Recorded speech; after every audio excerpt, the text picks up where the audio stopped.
അപ്പൊ അളിയൻ കാര്യമൊന്നും അറിഞ്ഞില്ലേ? ഇല്ല. എന്നാൽ ഇനി ഞാനത് പറയാം, ആരും ഞെട്ടരുത്.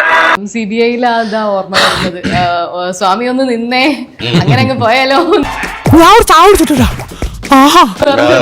ചോദിച്ചു വാങ്ങിച്ചതാ. ഒരടി ആടിയൊന്നുമില്ല, ചുമ്മാ അയാള് സേതുരാമൻ ഒന്നും അങ്ങനെ ആരെയും അടിക്കുന്നു. ഞാൻ ഒരടിക്ക നിങ്ങളെന്ത് പ്രാന്തായി പറയുന്നത്? ചേട്ടൻ എന്താ? ഞാൻ ഒരടി തരൂ, അടിയേ പോടാ. ഞാൻ നിങ്ങൾ വെട്ടിക്കളഞ്ഞോ വേണ്ടെങ്കിൽ അങ്ങനെ എടുത്തതാ. ഉറപ്പാണോ? ഉറപ്പ്. മതിച്ചേട്ടൻ എന്റെ അടുത്ത് അതാ അന്ന് ഞാൻ പറഞ്ഞു, നീ എടുത്ത സാധനമല്ലേ എങ്ങനെ ഉണ്ടായിരുന്നു എന്റെ അടുത്ത് ചോദിക്കാൻ. ഞാൻ ഒന്നും വേണ്ടിയില്ല. ഒരു കയ്യബദ്ധം നാറ്റുകരുത്. സ്വാമി സാർ അത് എഴുതിയിട്ടുണ്ടായിരുന്നു. അല്ല, അങ്ങനെ നമ്മൾ ഇംപ്രവൈസ് ചെയ്യുന്ന ചിലപ്പോ നമ്മുടെ രക്ഷയ്ക്ക് എത്തിയിട്ടുണ്ട്. ഞാൻ ഇതുപോലെ എത്രയോ പേര് രക്ഷിച്ചിരിക്കുന്നു. ജാക്ക്പോട്ട് എന്ന് പറയുന്ന സിനിമയില്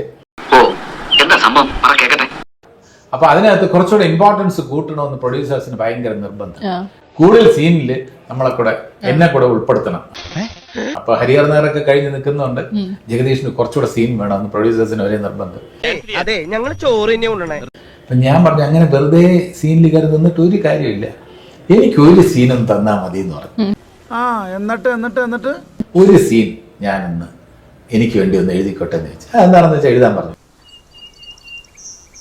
അതിനകത്ത് അമ്മായി അമ്മ മമ്മൂക്കയെ മാക്സിമം ഇൻസൾട്ട് ചെയ്യുന്നുണ്ട്. അപ്പൊ അതിനൊന്നും മമ്മൂക്ക മറുപടി പറയുന്നില്ല. അതൊക്കെ നാട്ടുകാർക്ക് അറിയാവുന്ന കാര്യമല്ല അല്ലേ? അപ്പൊ ഞാൻ എഴുതിയ സീൻ എന്ന് വെച്ചാൽ, ഞാൻ ഈ അമ്മായി അമ്മ വഴിയിൽ തടഞ്ഞു നിർത്തി തിയേറ്റർ മുഴുവൻ കഴിയുന്നു.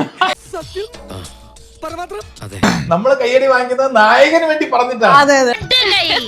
പെണ്ണുങ്ങളായ ഇങ്ങനെ തന്നെ വേണം. അതൊക്കെ കാണുമ്പോഴാണ് നമുക്ക് എഴുതാൻ കഴിവില്ലല്ലോ ചില മുഹൂർത്തങ്ങളതാ.